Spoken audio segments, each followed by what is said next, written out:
Bakit kaya ang hype ng Redmi Note 8 Pro? Kasi nga, sa halagang 14K, meron ka ng Helio G90T, which is a chipset for game-centric phones. May octa-core CPU, 6GB RAM, and 128GB storage. And for those asking kung saan makakabili ng phone na to, check my contact store. Shop link is on the description below.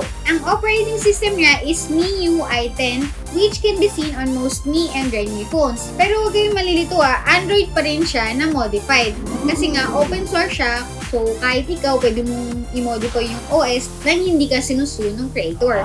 For the camera, meron siyang 64 megapixels na rear camera, 8MP for ultra-wide, 2MP sa macro, 20MP front cam. Ang napansin ko sa camera, medyo saturated siya, tapos may mga unnecessary na sharpness. Under low lighting, ito yung sa night mode, ito yung normal. Ang maganda sa video recording niya, meron na siyang 4K resolution at 30fps. For the battery naman, 4.7 days ang battery life endurance rating for non-gaming. So kapag di mo siya gagalawin, ganun yung itinatagal niya. So nag-phone ka pa, no? Tapos di mo naman gagalawin. Pero hindi nga disadvantage yun kasi this Redmi Note 8 Pro is considered as one of the gaming phones with best battery life this 2019. So pag bumili ka, this package includes SIM eject tool, di ka nagagamit ng hikaw, soft case, user guide and warranty, Redmi Note 8 Pro, syempre, gulat ka pag wala to, adapter, and USB Type-C cable. This phone is available in different colors. Ito, pearl white, and ang ganda niya kasi ang glossy. It has face recognition and fingerprint recognition. Yung fingerprint recognition niya nasa likod kagaya ng ibang Zenfone. Tapos yung SIM tray card niya, kasama na dun yung extension for SD card. Before we proceed sa benchmark and performance, sasabihin ko muna yung mga features na nagustuhan ko at yung mga ibang mga meh.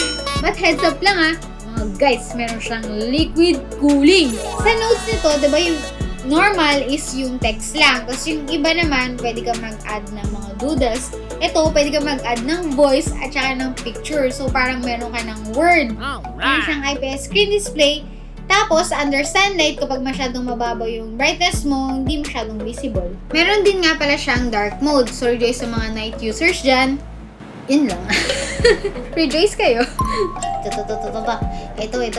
Tingnan nyo. Ito, yung file manager supports all major types ng files. So, kaya niyang i-read yung PDF, Word, PowerPoint, Excel, tsaka yung, yung RAR at tsaka zip. So, hindi mo na kailangan mag-download, kaya mo nang mag-extract, at ito na, pinakagusto sa lahat.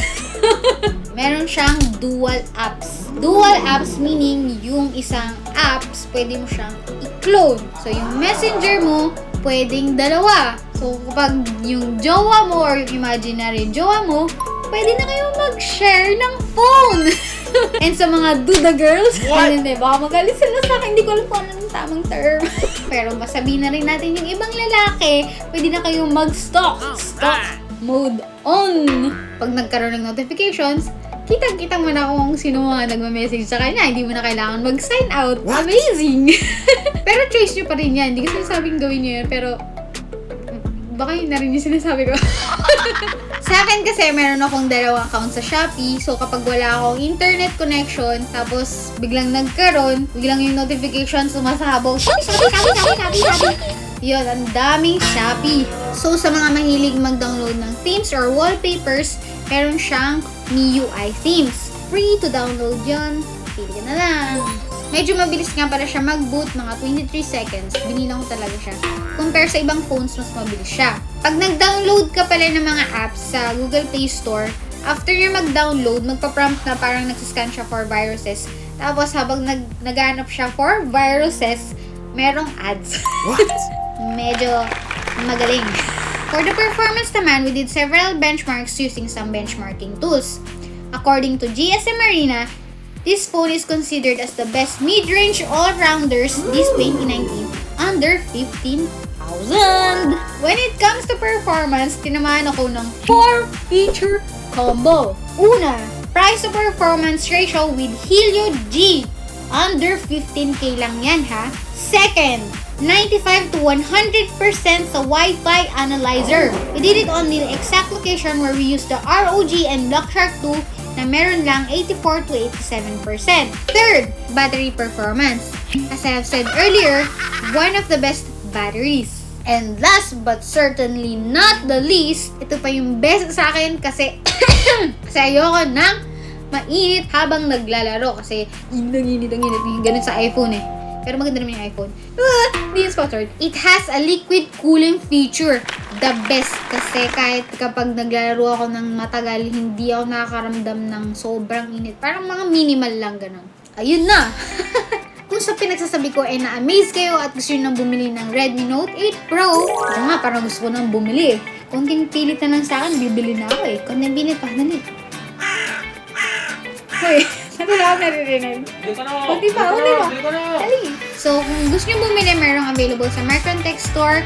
Makikita dyan sa screen or sa description below, ilalagay namin. So, if you like this video, give us a thumbs up, share this on Facebook, subscribe, click the bell button para ma-update kayo sa mga latest videos namin. Bye-bye! Mang-stock na ako! Kausap ko lang din yung sarili ko dun sa dual account sa Messenger. I love you too. Paano magamit yung clone?